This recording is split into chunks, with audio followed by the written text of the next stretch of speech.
What is the best word of advice that you would give to young men and young women aspiring to create prosperity in their communities that transforms them? I would say to the young people, let's challenge ourselves to know that the best is yet to come. Let's get very, very deep and passionate about what is it that we want to do. The best word of advice comes around the mindset, because I know that amongst the youth, amongst the students, we have the ideas. What is it that we may doubt is our ability to deliver and execute on those ideas. But we have the ideas. The resources have been there. I want us to also recognize too as well that in this day and age, in this world, we do not have a shortage of technical skills, right? What we have a shortage of is ideas, creativity, people being able to make connections between things that work and things that don't work. Making connections between what is it that you know and somebody else knows too as well. Welcome to the Great Enablement Podcast. My name is Jordan Rose, and I'm here today not only just by myself, but I'm going to be bringing on two special co-hosts with me. But before I do that, I'd like to introduce myself a little bit. I have a background in business technology management, studied at Ryerson University, and I'm currently working in the tech sales industry. Now, with that being said, it is my honor and the privilege to introduce the first guest, which will be Karl. Karl is an esteemed advocate for educational empowerment, as well as he's also a seasoned speaker. He is committed to inspiring people when it comes to their academic and professional excellence. Aside from that, Karl also has a diverse background that encompasses leadership. And when I say leadership, that includes the Black access to educational excellence at the U of T, as well as building nonprofit organizations. Karl-Yann has also curated impactful programs such as we're talking Boss Moves with Black Men. Not only that, his journey spanning from varsity athletics to international modeling to navigating the challenges in STEM offers a wealth of expertise.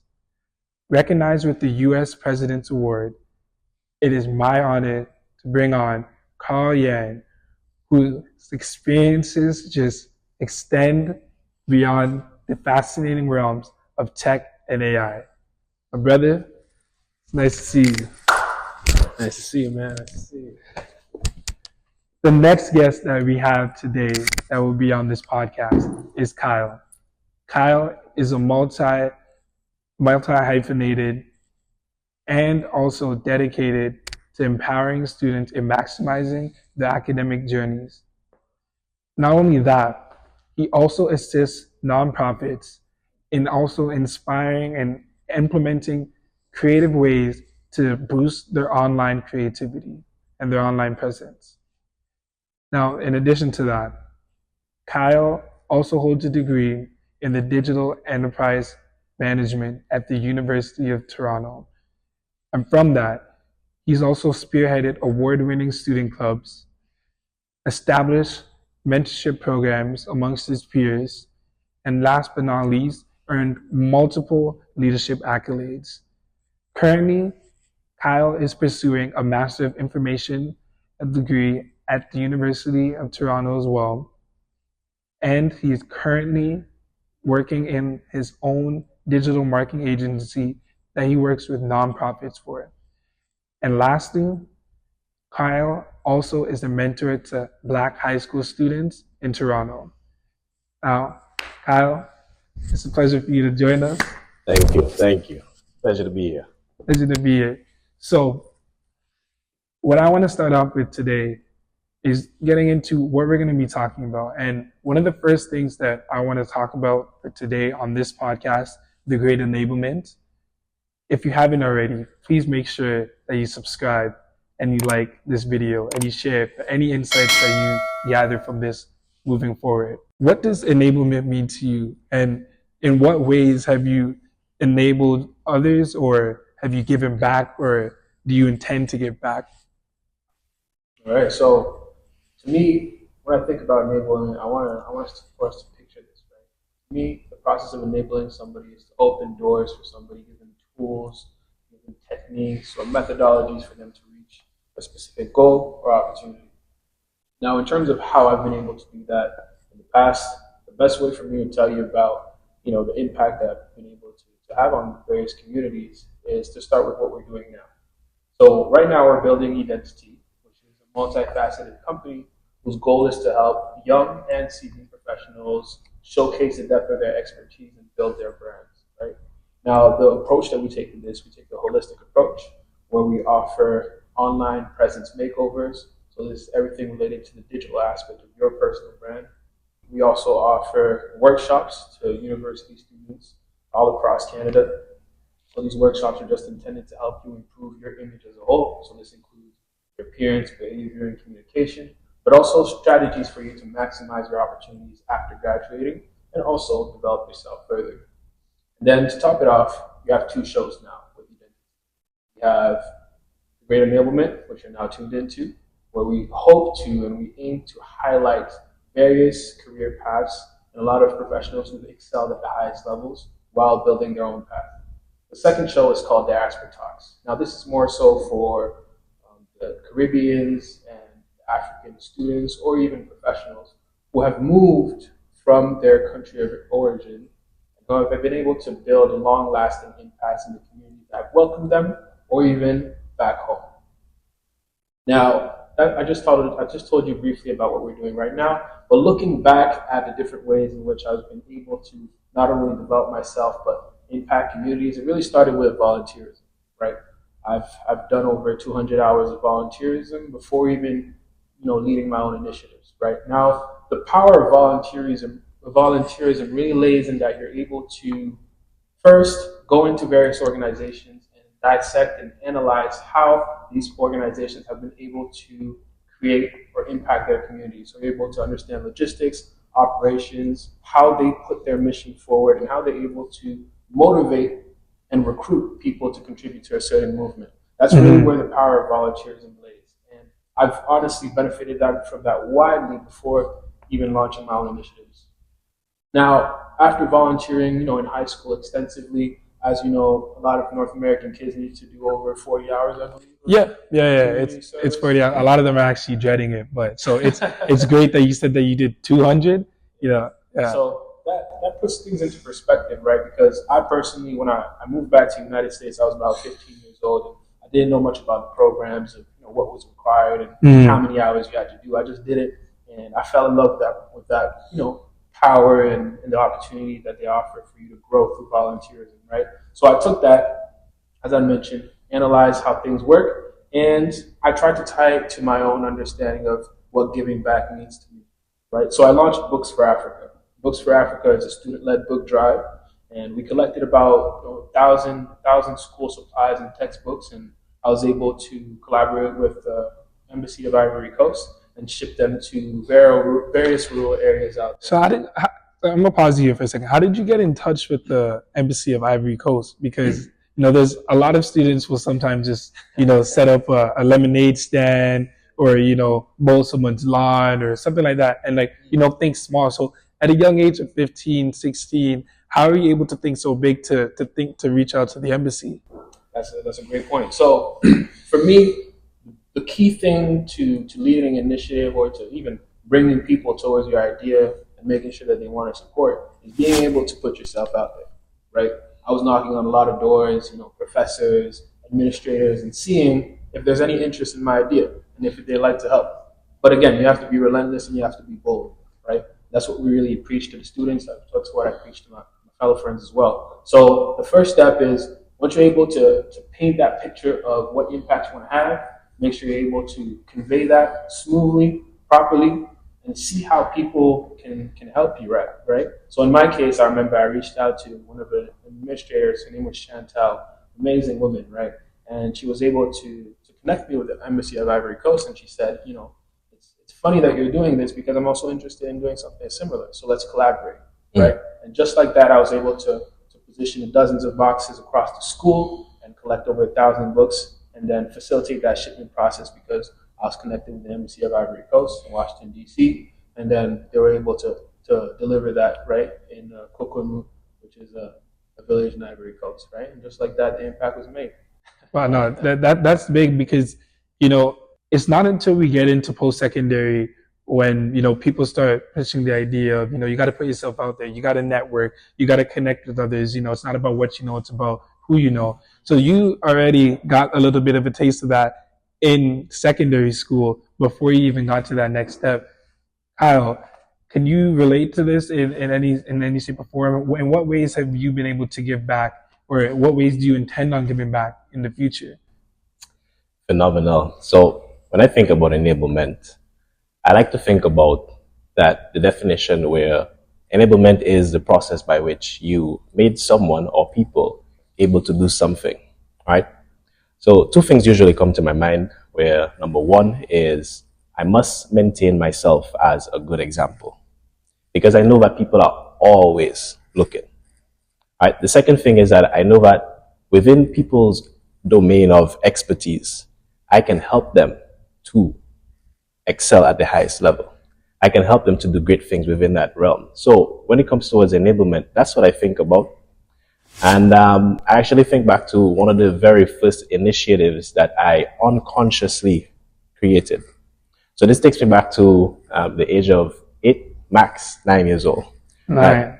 Yeah, Wow. living back in Dominica, where I actually started one of the largest breakdancing groups, where we had over 22 young kids just around my age, so we were all cute, and we'd be performing at probably every single carnival event. Right? So we'd have cheerleaders, we'd have breakdancers, we'd come on the stage, people would scream for us, they would ask for an encore, ooh, all of that, right? And the other day I was thinking back about it, like how did this opportunity came about, where we ended up doing something so huge, and people, they still remember us to this day. Oh, these were the kids who were dancing on stage and all of that, right? So, when I think about things like this, I mentioned of being a good example myself. So number one is the opportunity came by there was this manager of the largest credit union in Dominica, right? And I got invited to her daughter's birthday party. Now, you know me, I like to maintain myself as the life of the party. I don't want to stay on the ground, stay on the walls, and just hang out and try to look cool. I get on the floor and I dance, right? Yeah. I get on the floor and I dance. Then You do a windmill? Honestly, man, I did a bunch of moves. I don't remember what I did, but everybody was going crazy. And, it was a blast. We had fun. Yeah. So the next day we went to class, because we're kids. We're like 8, 9 years old, right? So we went to class. And then it turns out that a mom came to class to look for me. And she said, hey, kid, I want you to do this on stage. And then I was like, oh, you're serious? All right. So literally, I'm sitting in her office, and she's telling me all of what is it that she wants to do. Mm-hmm. And at that moment, I was like, I could make this happen easily, right? Mm-hmm. So in no time, I went home at the age of 8, max 9 years old, and I called my boys. Because I knew that they could dance on a whole other level than I could, because I learned from them, right? So I brought my boys along, and then, things turned out to us performing at probably every single carnival event. Just for people to reference, we were the RCCU breakdancers, right? So we can look it up? Honestly, I'm not sure if you'll find it, just because at the time we were just doing our thing, and I'm not sure how well documented this was, right? We're talking about 2006, 2007, thereabout, right? Yeah, so pre-YouTube days. yeah. I'm sure content is out there somewhere. And honestly, if anybody has it, please send it my way, because I've been looking for it. Nice. No, so hey, I'm glad that you shared that experience from a young age, because my next question was going to be, how can the next generation of young talent, create some sort of sense of community in the same way that you guys did? Because you brought the community together by doing Books for Africa. You were able to bring your community together for Carnival, which I'm Jamaican as well, so I understand the importance of Carnival and the sense of community that is. Like, that's on a whole nother level. So, that's a great question, man. And I'll start with this, right? If you're in your first year of university, I really want you to tune in to listen to this so I can give you a bit of a blueprint of how you can build a strong foundation to have long-lasting impacts in your communities, right, or even entering university. So this is what it would look like, right? Year one, you step into university.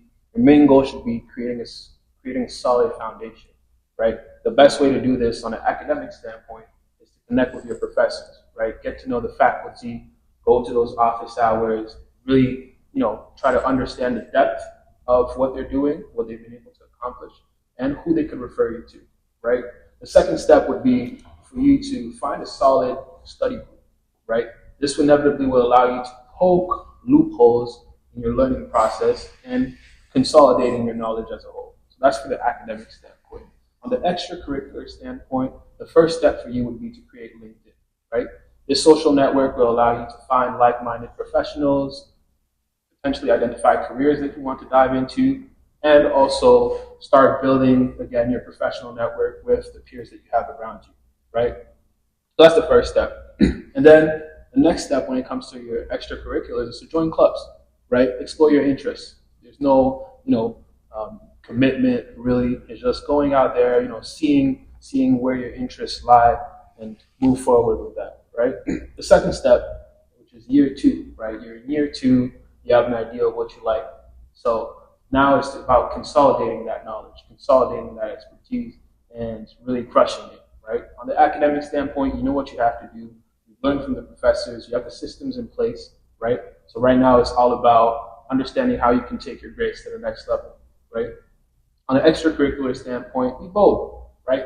Try to become a VP, try to take a leadership position in your second year, and try to see how you can facilitate certain ideas, certain processes, or even teams, right, to have the impact that you want to have, right? And then ideally, if you can have a little internship at the end of your second year, try to go for that as well, because it'll give you a taste of what professional or the corporate setting looks like, right? So that's year two. Year three, what I want you to think about is reaching the apex, right? Reaching the summit. What does that look like exactly? Academically, you want to thrive, right? You want to go for the best grades possible, right? So you already got that down. You repeat the same processes as you did for year two, or you look to become even better. On the extracurricular standpoint, this is really where you want to go big. You want to go bold. You want to create your own initiatives, your own student club. In our case, just to give you a little bit of an example, Cal and myself, we created Diversity Business League, which it started as a student union and it turned into a nonprofit organization. But the goal of that club was to give students the opportunity to develop their project management and consulting experience through community-based projects, right? So we'd go around school, work with professors and professionals that were willing to give students the opportunity to build something, right? This is kind of a testing ground for students to build out their ideas, but also test their skills, right? And see if this is really something that they like. So that's one example in terms of how we were able to take our idea, Diversity Business League, and have a long-lasting impact in the community. We've had over 60 students go through our organization, have leadership opportunities, develop their own programs, and essentially help and facilitate them to become more experienced and more sharp on their skills when they enter the workforce, right? So that's year three in terms of an idea of something you can do, right? Now, year four, you go into your year, this is essentially the victory lap, right? In year four, you go into there, you just have to do everything you can to be the best student ever. I want you to think best in the world mentality. How can you be the best student possible so that at the end of your fourth year, you have the best opportunities that you can, right? So year four, again, you crush it academically. Extracurricular wise, you need to think about, building business continuity plans, right? How are your ideas and your systems that you've placed before going to outlast your time in school? So right now, you're really training your brain to be forward thinking, right? So that's an example of how you'll be, inevitably build or leave a long-lasting impact in your community with this blueprint that I just gave you. So that is the blueprint. If I may, I'll add a few techniques and tactics, right? So the first place that I want you to start is the mentality, right? The mindset part of things, right? So there's a model that I live by. It's called complacency kills, right? So if essentially complacency will kill your dreams, relationships, your fitness potentially, and your ambitions as well. So you always want to stay on the ball, stay sharp in terms of where am I at right now with my relationships? Where am I right now with my nutrition, my fitness, even my ambitions, right? You can also call it shedding the fat. So that's one core component that I really wanted to put forward in terms of leaving a long-lasting impact. The next step is, again, something practical, which would be understanding yourself first, right? Doing inventory of yourself. Practical thing would be taking a blank sheet of paper while you're with us right now and drawing a line in the middle. You want to assess your strengths and weaknesses. The goal eventually is to turn those weaknesses into strengths, right? By refining them, coming back to this paper year after year. But if you're able to gain a greater understanding of yourself, you're able to understand what you're going to double down on and what opportunities you're going to offer the world, right?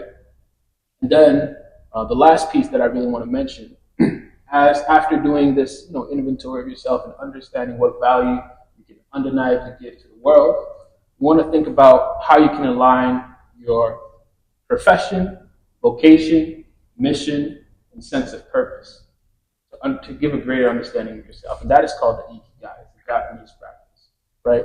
So that's what I'll leave you on. You honestly hit on a lot of good points. And I hope that for those of you listening, I hope that you do take that exercise and, put it into practice. Let us know what you think about that, because that right there truly is how everyone should be going about their post-secondary experience. Kyle, do you have anything that you'd like to add on to that? Like, how have you been able to leverage that same blueprint in your life? That's amazing. So I want to actually pick out something that you mentioned earlier on, right? So you mentioned the idea that students, they need to get to know themselves, right? And that's where I'd like to begin. So this whole process of getting to know ourselves, where we increase our self-awareness, right? We know what is our strengths. We know what is our weaknesses, right? We try to capitalize on our opportunities and minimize our threats. This is very interesting because in business, they call this a SWOT analysis. Yeah. And I remember when I first started studying business, right, which is when I decided to change my program, right? So I went from studying sciences to then studying business and technology. And first year of studying this, I was like, wow, this is what we do in business. Like you need to formulate your mission, you need to formulate a goal, right? You need to outline plans on how you're going to get there. And I'm like, wow, these are things that feel like what I've been trying to do for myself, right? So this is something I would say that it's a tool. And by the way, we'll be attaching all the links and resources of what we're talking about into the description, right? So that you all can click in and access more information, right? But formulas like these, it helps us to get to know ourselves, which is super important, right?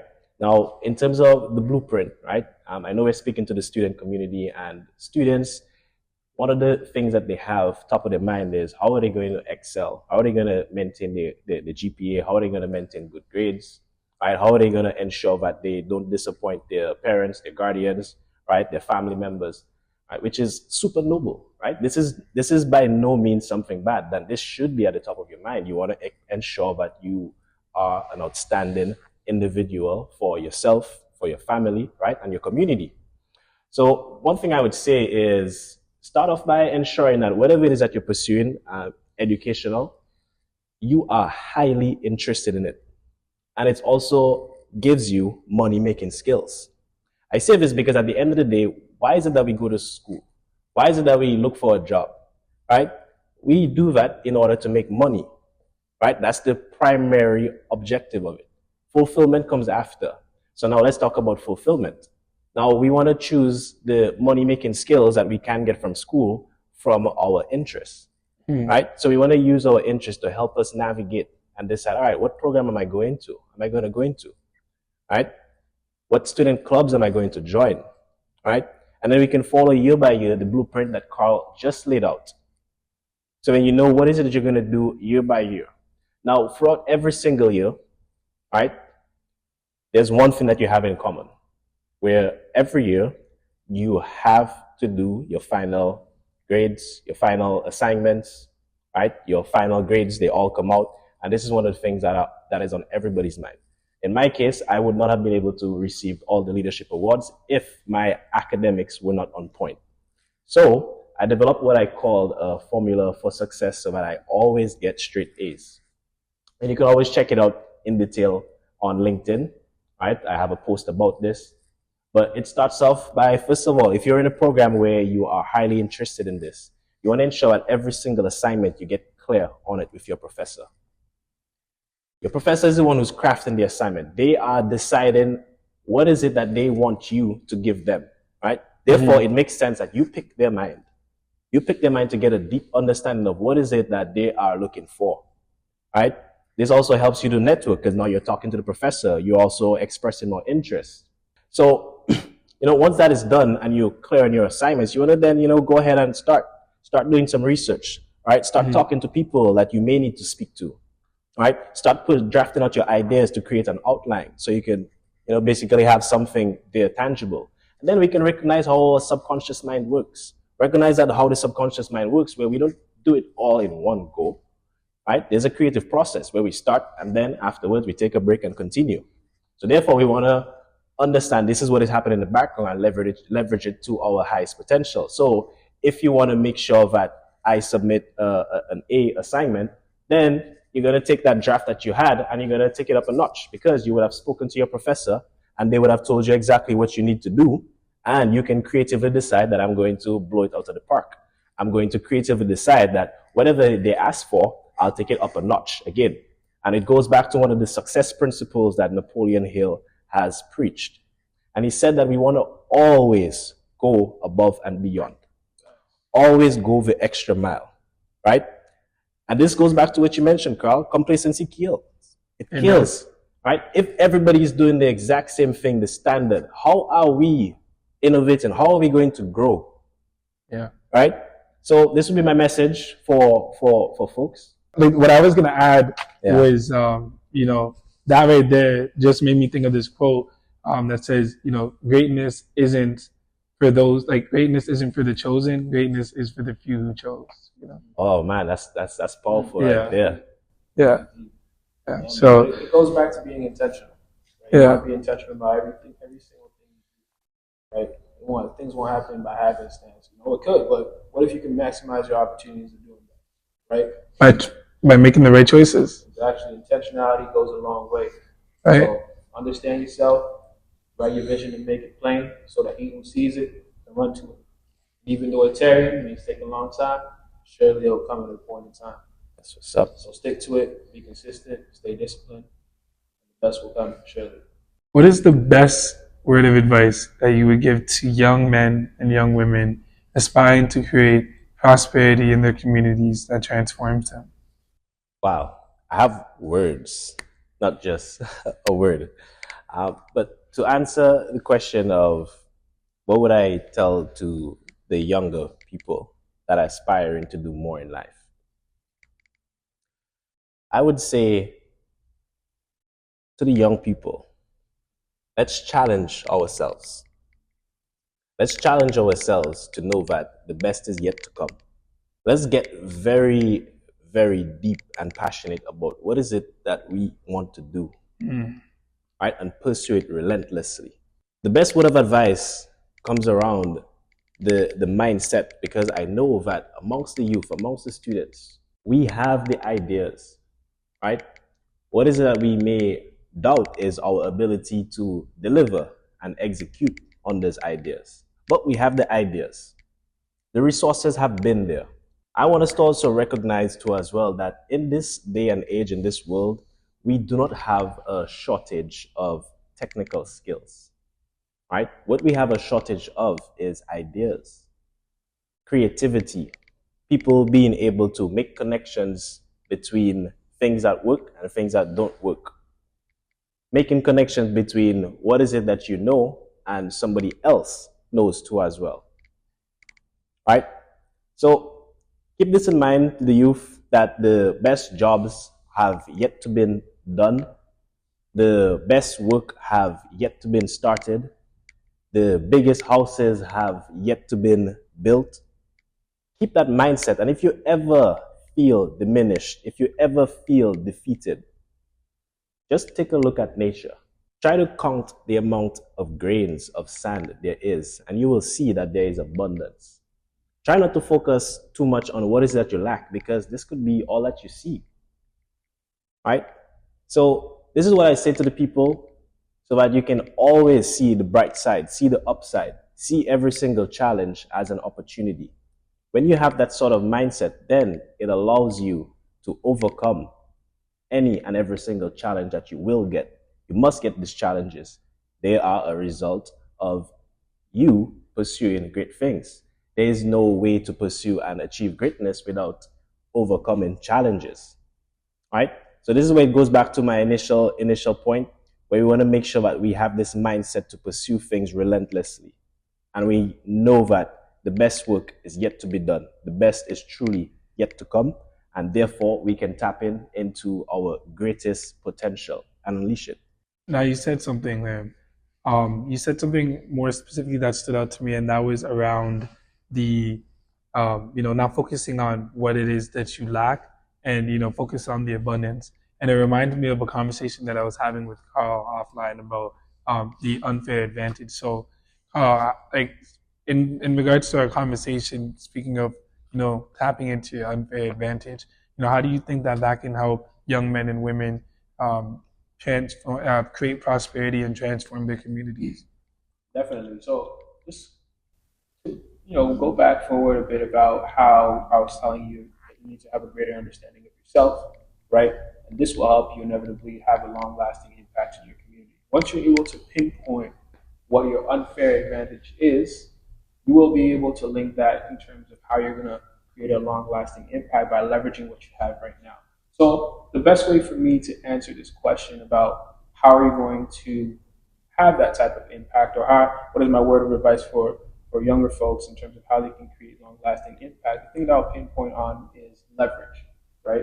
Now, the best way for me to unpack this concept of leverage, I want to go back to a word that was written by Naval Ravikant, American investor and entrepreneur. He wrote a book called The Almanac.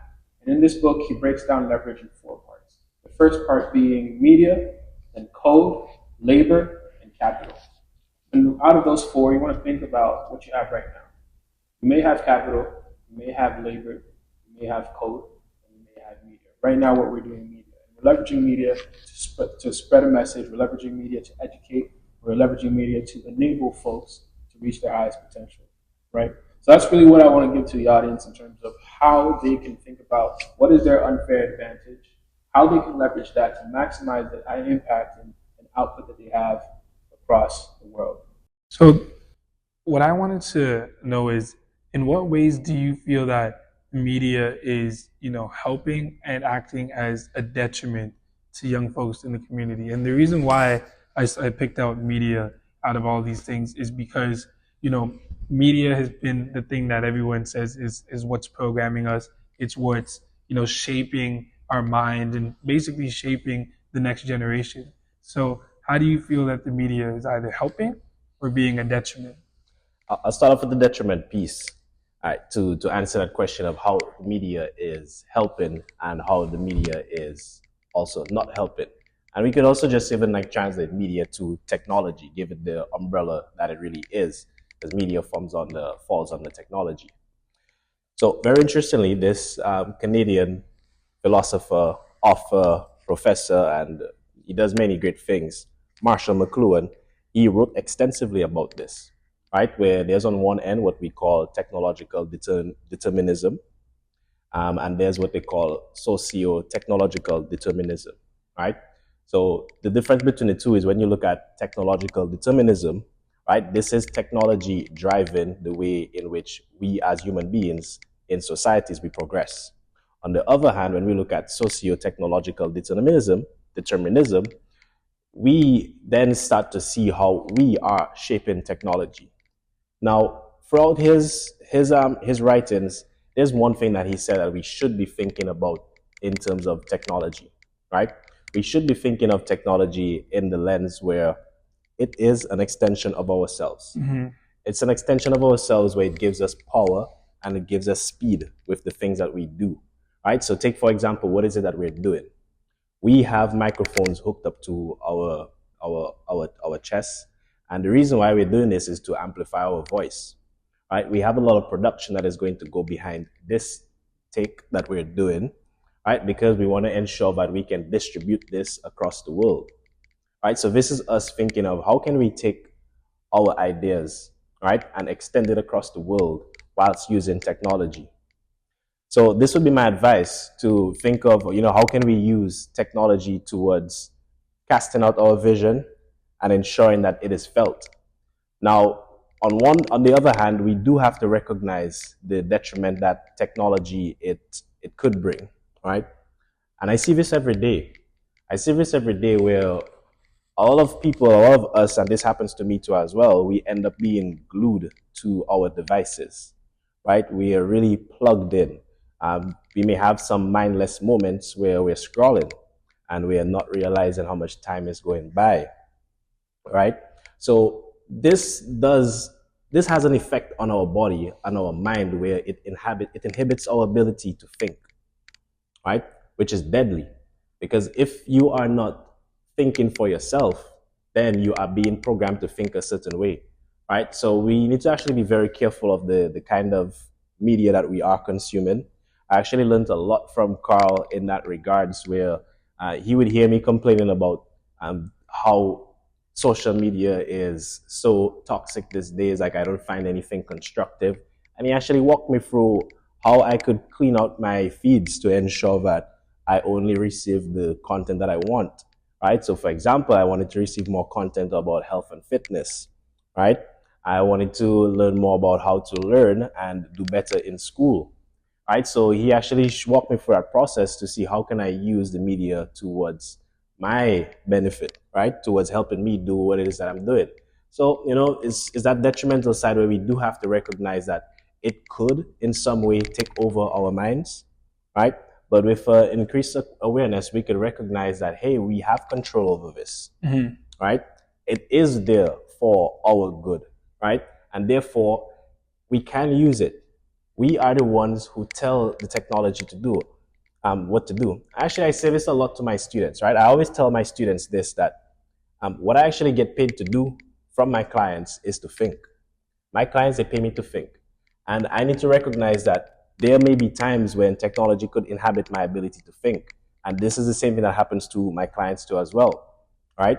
So definitely one of the detrimental, just to bring it back again, I would say is it could inhibit our ability to think, right? But it could also help us to extend our ideas and make sure that it comes out and is received the way that we see it being received.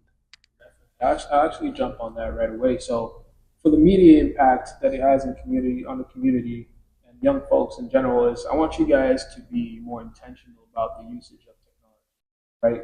We mentioned in the frame of leveraging as a way to have a greater impact on people, but I want to kind of take this back to focusing it on yourself first.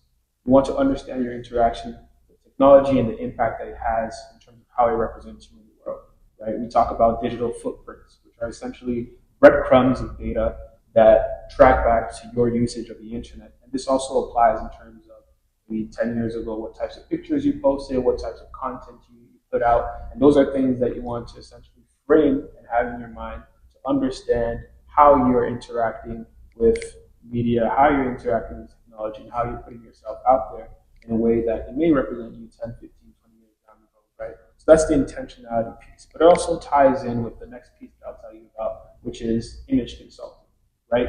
We, Kyle and myself, and we have a whole team where we focus on helping people improve their brand, right? So on the image consulting piece, when we break that down, there's 3 core things that I want you to think about: your appearance, your behavior, and your communication. How are you portraying those 3 pieces online to represent yourself and build your personal brand, right? So on that keynote, actually, one thing I want you to focus on is when we look you up online, or when we look for myself or anybody, the value that we bring to the world needs to be put forward. So there's 3 questions that your online presence should answer: who you are, what you do, and how you can help. We have short attention spans, right? So how can we provide the value that we have to showcase, or provide the value that we have to the world in a short amount of time? It's by enhancing your digital landing page, right? I go on your LinkedIn, I should know who you are, what you do, and how you can help. And that is how I think that we could really be intentional about leveraging media to showcase to the world the depth of our expertise, and see how we can help them in a second. Now, you mentioned something. You were referring to how you wanted to, curate your feed to show you more health and fitness related things. You mentioned that, people are having shorter attention spans. So, with that being said, in a world where we're looking at folks having shorter attention spans, schedules getting busier, how do you guys both keep health and fitness at the top of priority? And, when I say health, I don't just mean like, your physical health. I also mean your mental health, because I feel like a short attention span is in some way, kind of a detriment to that mental health aspect. So how do you strengthen your mental health to have a longer attention span and be able to, focus and have the ability to think for your clients as you get paid for that, right? So All right, for sure. So the key way I think to balance yourself, your mental health, and your physical health as well, and ensuring that you're improving in all those areas is having a strong understanding of self, having being in tune with yourself and understanding, for example, when you might be on the brink of burning out, or when are you tired, or what is essentially causing you to be tired. An approach that I like to take is starting with the nutrition aspect. If you're able to understand everything you put in your body and how it affects you, you're able to make tweaks so that you can optimize your performance, right? So in my case, for example, if let's say throughout the week, I see that in the mornings, I tend to eat a lot of sugar, oats, pastries, and by noon, I tend to have lower amounts of energy. What does that mean? I want to go back and dissect what I ate and what impact that tends to have on myself, right? So really understanding the nutritional aspect of myself first to see how it improves my performance throughout the day. Now, when it comes to mental health, I think that a key thing is to regulate your exposure to either positive or negative content and understanding how that affects you, right? Again, just keeping that constant diagnosis, right? To kind of understand yourself better, right? So that's my take on how to improve or stay sharp, right? Have a good perception of your mental health, how to have a good perception of how your nutrition is impacting you, and then for the physical, fitness and the physical aspect of your health.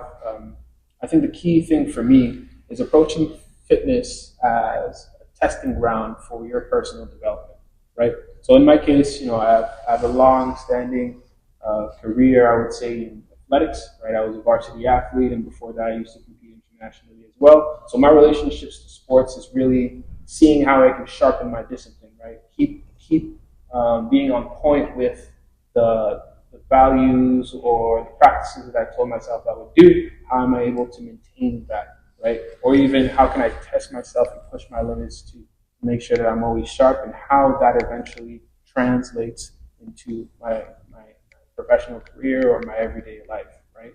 So just to sum it up in terms of what value fitness brings to me, or even just like how I'm making sure that I'm staying top of my relationship with that aspect of my life, using fitness as a tool to test myself, grow myself mentally and physically, but also seeing the value of fitness as it translates into my life, right? I mentioned discipline, I mentioned potentially teamwork if you're in a team-based sport, communication as well if I'm with teammates, resilience, right? When I'm pushing, I'm on the bench press or whatever it is, how am I testing myself physically? Because that inevitably will pour into my professional life. How you do anything is how you do everything. That's right. yeah, couldn't have said it any better. So all this is coming from an athlete himself, right? So Karl-Yann is actually a serious athlete that I have had the honor to train with. Right now, just by doing things like this, I would even jump off of what you're saying and saying that I know that an athletic mindset within all of what it is that I'm doing is one of the foundational things to any success that I've had. And I've also personally have had an experience where I sacrificed my health in order for me to quote unquote try to achieve the things that it is that I wanted to achieve, which didn't work out very well. right? So I know that I need to prioritize my health. And we know that health is not just what you eat, right? It's also what you consume, right? In terms of what you read online, the music you listen to, right? We know that it's multifaceted. It's not just what you eat. It's not just going to the gym, right? It's way more than that. It's also about the people that you have in your environment, right? So whenever I think about, how am I maintaining my health and wellness for success, the basics has to begin with me, first of all, being my own doctor, right? So when I think of myself as my own doctor, is I meticulously ensure that I know all of the ingredients that goes into my body, right? I know what effect it's going to have on me. So for example, I ensure that I consume two of the most potent superfoods, moringa and sea moss, on a daily basis, right? I also ensure that every single day I do some sort of intense training without fail, right? Whether it is or not that I feel sore or anything, I don't make an excuse for me not to do some athletic workout, right? It could be a quick jog, 10 minutes. It could be ab workout routines. It could be something I do at home. It could be some jumping jacks, but I do not miss with that regard. Many days I do 100 push-ups every single day, right? So I take this very seriously, and it also helps to keep my energy up, right? It ensures that I don't feel diminished. On a regular basis, every single day, I also do fasting. I also fast every day, and I've been doing this for at least 6-7 years right now. And I feel amazing doing it too as well. And I always try to challenge myself. Even Carl gave me a healthy challenge the other day to, instead of fasting where you just drink water during your fast, try to do a dry fast where you don't consume anything, right, until a certain point of time. And guess what? I did it and I felt great. I felt phenomenal. I felt this huge burst of energy, which it may sound controversial because you're like, oh, you need to eat to get energy. But if you truly understand the science behind it, you will know that you don't. You will know that you do have reserves, right? And you will know that when you allow yourself to not eat, it actually gives you energy because you're not spending that energy to digest material. You actually spend that energy to consume what you already have in stored energy, which we all do.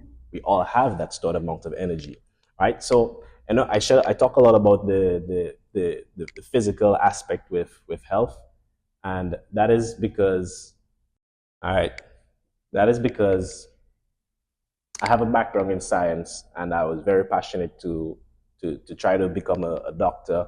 I tried to heal people whilst I was growing up. I would always look up whatever symptoms they were feeling and try to, give them a herbal remedy that would help. And I've healed many people, by the way. Right. Well, I've helped them heal, I should say. I help them heal. Check with your primary care physician before they manufacture. Exactly. Right, of course. I'm trying to fast right now, and I'm hungry. But the more work that we do, right, during things like fasting and so on, it's like we don't necessarily think about it. And then when we do come to eat, we actually are very grateful for what we eat, right? And then it tastes better. It actually gives you more energy at that point. So we know that maintaining good health is key and foundational to ensuring that we are successful in our endeavors, right? So as Carl correctly mentioned, our nutrition needs to be on point, right? The things that we do, right? And we also need to think a lot about what is it that we are consuming unconsciously. So I have this habit that I realize where I unconsciously think positive. And I think this is where we need to get towards, right? Where our default mindset is thinking positively. I say this in connection with health is because we know that health, it extends beyond the physical realms, beyond our physical body, our physique, how we look, and so on, right? We want to ensure that we think a certain way, right? And this also stems towards developing what we know as healthy relationships, because you think positively, right? People may share an idea with you and you have something to add on to it as opposed to taking away from it, right? Instead of being one of the naysayers, right? So this would be my take on, how do I balance health and wellness, while striving towards success,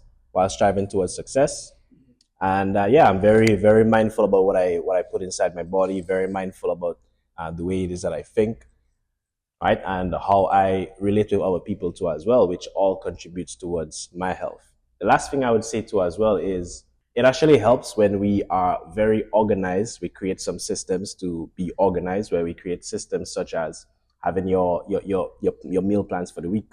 What is it you're going to eat, right? It reduces that workload of thinking of what am I going to eat to stay healthy, right?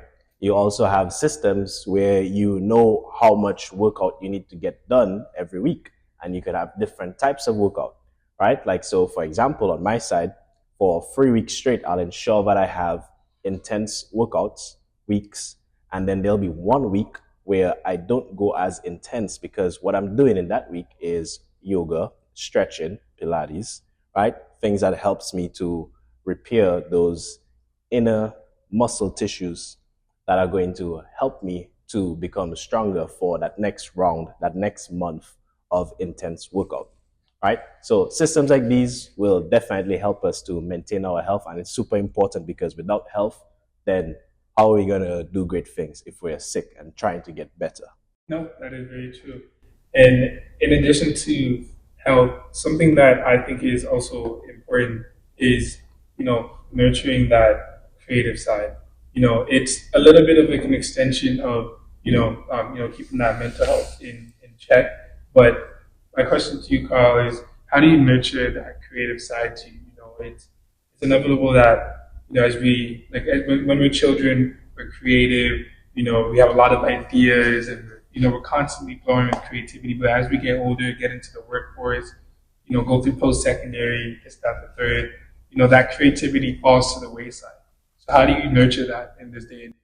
Definitely. I'll even double down on that and mention that your creative side is what will be arguably one of the most important things in the coming years, as people are, becoming increasingly challenged to think of new things, think of new ideas. We have artificial intelligence nowadays also thinking for us, but how are you going to differentiate yourself, right? If you haven't built that creative side muscle.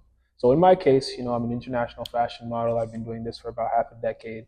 I've been able to monetize it very well and work with some of the biggest brands in the world. But what does that mean exactly, right? To all my creatives out there, what I really want you to focus on is understanding that you're not just a fashion model, or you're not just an artist, right? You're in the fashion business, you're in the modeling business, right? You're in the art business, right?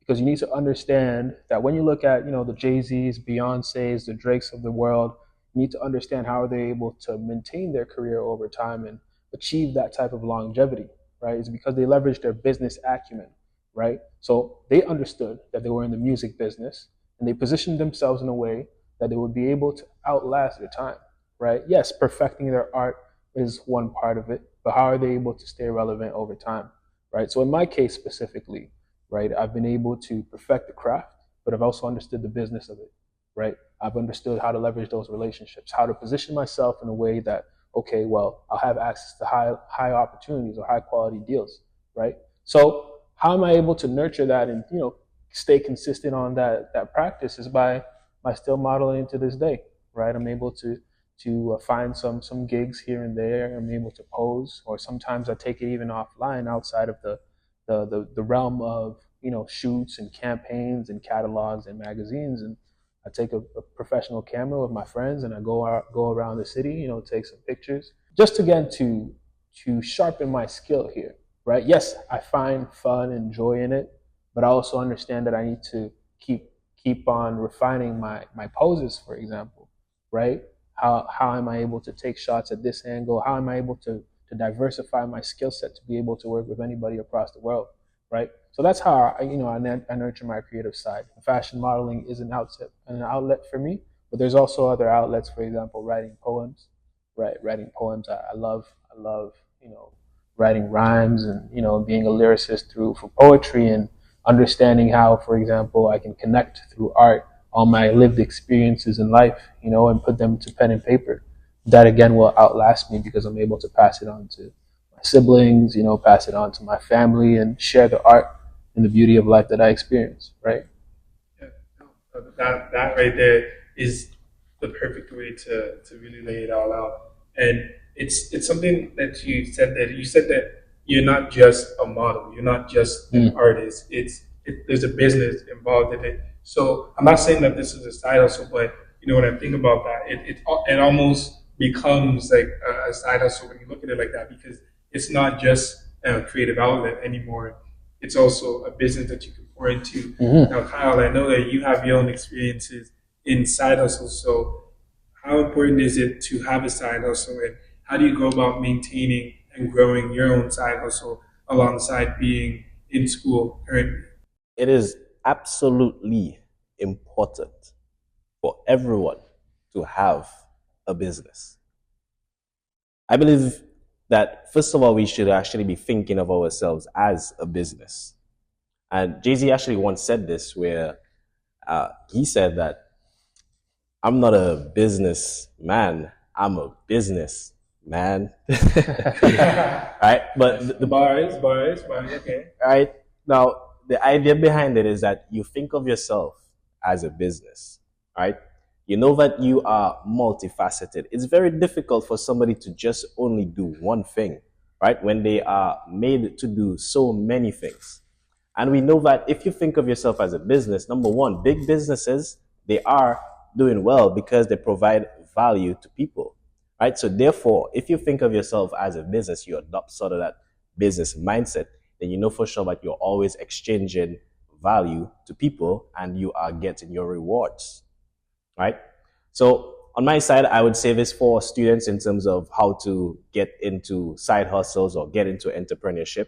And it's actually one of the questions that I always get from students is, how did you start? Right? How did you get your first clients? What I say to them is two things really, right? Number one, think of opportunity, right? You have skills that you are learning, right? You have skills that you are putting to play, right? So think about, how can I use them with the people that need this help? So this gives you a mindset to look for opportunities within that realm where you have these skills and you're not sharing them with people, right? So if you have the skills, you're learning how to edit videos, right? You're learning more about how technology works, and you're not sharing this with other people who may not know exactly how to do this. You're not using it to bring out your ideas. That means you're selling yourself short, right? So with whatever it is that we're doing, whatever it is that you're studying, we should start to think like Karl, how he said, where there is the craft that you're doing, but then there's also the business. He's not just a model, right? But he is in the modeling business, right? Any musician, they know that they are not just musicians, but they are also operating within the music business. So let's say you're studying arts, right? You're studying arts and crafts, you're studying history, you're studying philosophy, you're studying whatever it is that you're studying, right? It could even be sciences, it could be biology. What about the business acumen, the business side of things, right? So I would say learn as much as you possibly can with business, right? So then you can see, how can I turn what I'm learning right now, or what is it I'm doing, into a business so that I can share it with the world? And big businesses, one thing that they all have in common, when we look at companies like Microsoft, when we look at companies like Facebook, is they have that scalability aspect, right? So if we have to adopt that mindset of us being businesses, then we can cast out more value and share and exchange more value with people because we're thinking of scale. Now, I'll give a few practical tips of actually like how I first developed one of my first side hustles, right? So growing up in my early teenage days, I realized that my older brothers, they never went to my parents to get money, but they always had money, right? And I would ask them, like, how did they do it? Because like me, on the other hand, I wanted to get nice clothes and nice shoes like what they had, but I didn't want to always have to ask my parents for it. And they told me like, yeah, Kyle, just take the money that they give you during Christmas time and buy something and then sell it. Right? So right there and then, I became a retailer. And that's how I think of myself right now, is I retail things. And a lot of big businesses, they do this, where when you go to a clothing store, they bought it somewhere and then they're bringing it into store so that they could then sell to you, right? So when we break things down and look at, okay, what is this business that I'm buying from? What are they doing? They're literally taking something that they bought elsewhere and they're bringing it to you as convenience.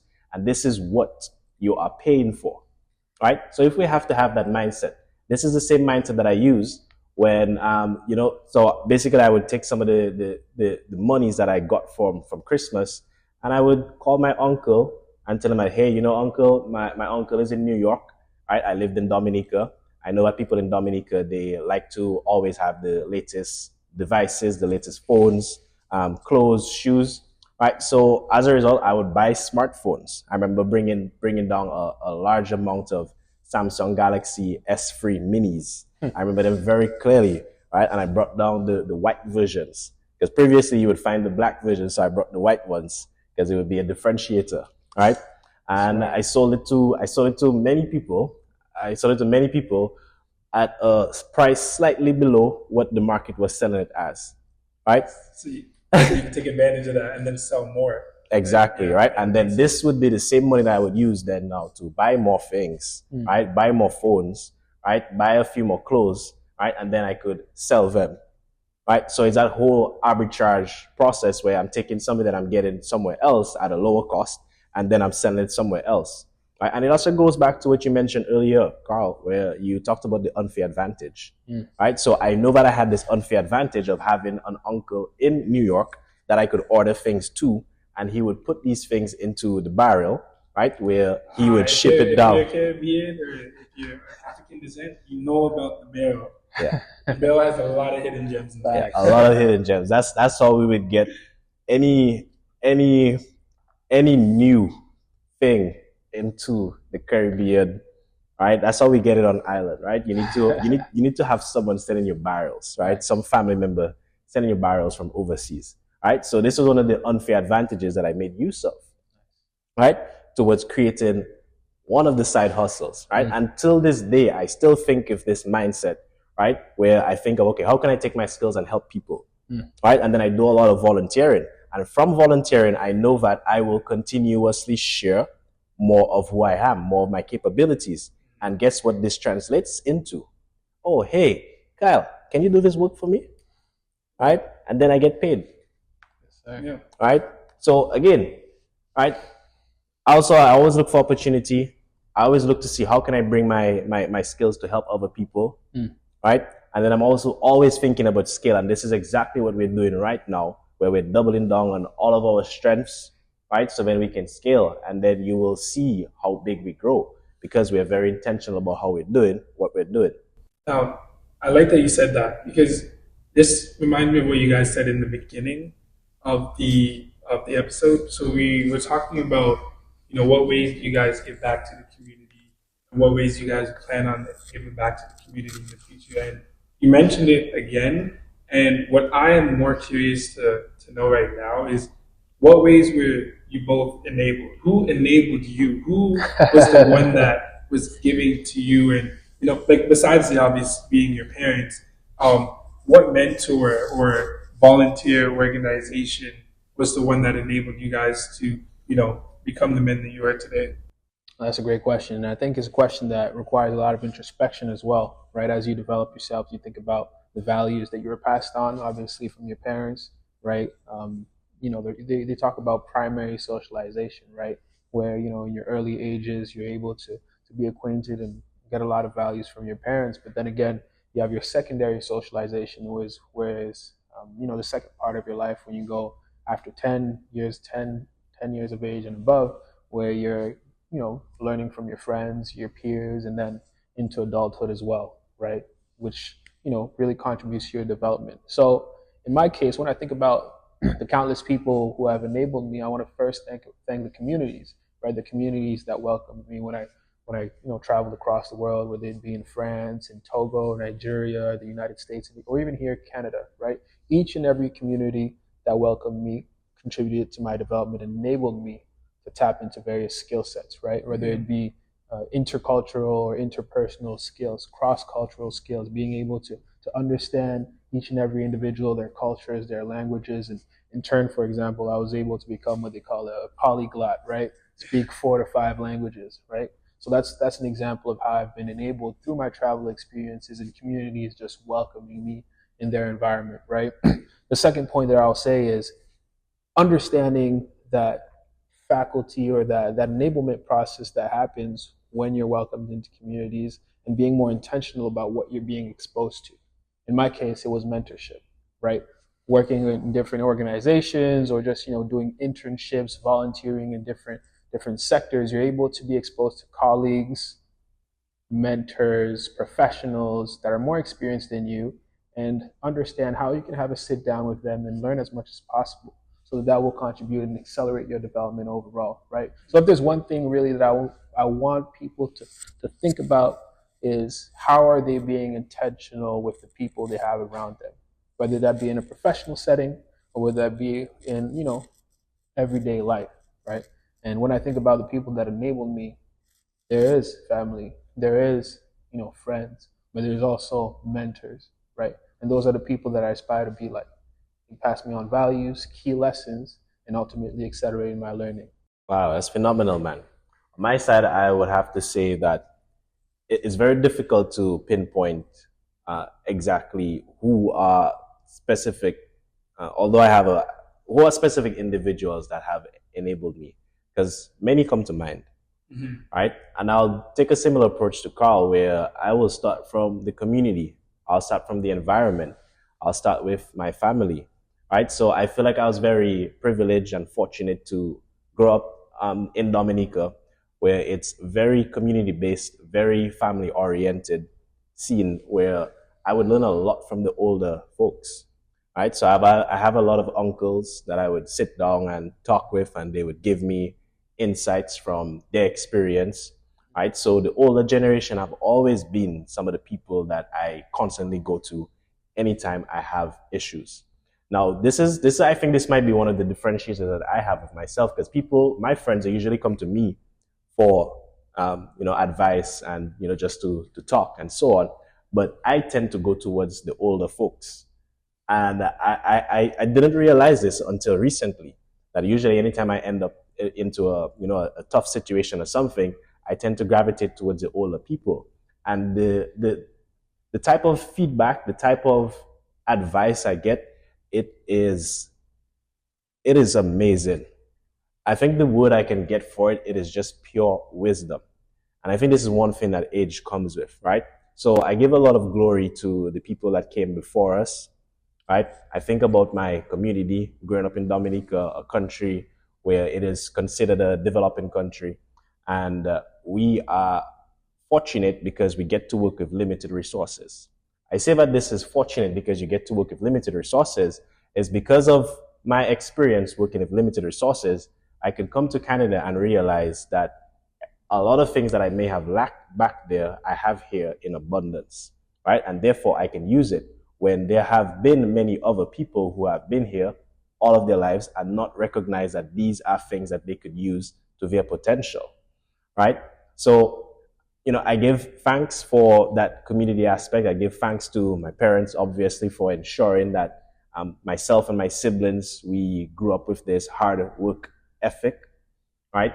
We grew up in a way where we didn't just receive money just like that. We had to work for it, right? And I thank my father for instilling this type of mindset into us, because you know that you don't ever get something for nothing, right? You need to always do more, right, than is expected, right?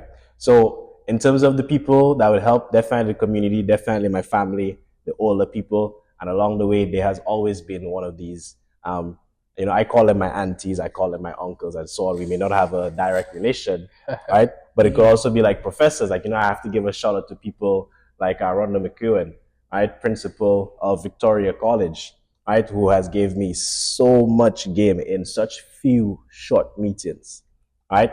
People like Trish Barbarto, right? CEO of Canada's Alzheimer's Association, where I got so much game in just a short space of time, right? To be honest, like if you have to actually look at these people, you will see that they are older people, and it gives you that perspective of what I mentioned before, where I will go to the older people and I would get some serious game, right? And it just takes me up a notch, and it carries me through. It carries through with me for days. Where I think about it, I ponder about it, I write about it too as well. I also share with it with my peers. So definitely, I'll give the most thanks to the people that came before me, right, and the older generation that continuously keep on pouring into myself and giving me encouragement and guidance as I proceed on my greatness. Yeah, wow, that is powerful. And with that being said, this episode we actually touched on a lot of important things. We started out by talking about, what does enablement mean to you guys, how you guys have been able to enable others, and how can the next generation build a strong foundation that can accelerate their learning through the blueprint, which I highly recommend you guys follow the blueprint. And if you don't want to be a follower, take the idea, create your own blueprint. And in addition to that, we also got to dive a little bit deeper into how young men and young women can transform their communities through creating opportunities for themselves that create prosperity, and touched on health and the wellness aspect of things, how to nurture your creative side and how your creative side can also end up being a business. We talked about side hustles, the importance of that, and overall, I think we touched on a lot of different topics, and that is more or less what the great enablement would be. Today, I'm joined here by my two co-hosts, but next episode, we'll be having a different guest, and from there, that's pretty much it. We're just signing off. Sky's the limit with this. Sky's the limit. Sky's the limit, bro. So, it was dope having you guys, just being able to pick your brains, and looking forward to where the great enablement takes us next. Thank you very much. Thank you very much. And as Kyle mentioned earlier on, the best is yet to come. We're going to put our best foot forward. We aim to pour into the community and, provide as many learnings as possible and see where it goes. Yeah, right. So we have a lot of things planned out. As you know that we are ensuring that we make sure that you have resources so that you can act on things. We have workshops that we're preparing, right? Stay tuned, get engaged, ask questions. This is one of the ways in which that you can, plug in, right? Based on your questions, based on your feedback, based on your responses, we can adjust and give you more of it, of what is it that you do need, right, to achieve your greatness. From an overall standpoint, we will be having a lot of people that represents different generations, because we do want to have that intergenerational collaboration where each generation we play to our strengths, right? So on our end, as the younger generation, the Gen Z, we're very tech savvy, right? With the older generations, they have more of the experience. They have done what it is that we have been trying to do. So therefore, the Great Enablement, one of the things that we will be achieving is that intergeneration connectivity. So the people that we'll be bringing to you are people of very high stature. We'll ensure that the people, they can give you the unlimited amount of game that you need to achieve your greatness. This is a Great Enablement. I'm your host, Jordan. Karl-Yann, Assah. And I'm Kyle Thomas. Tap in.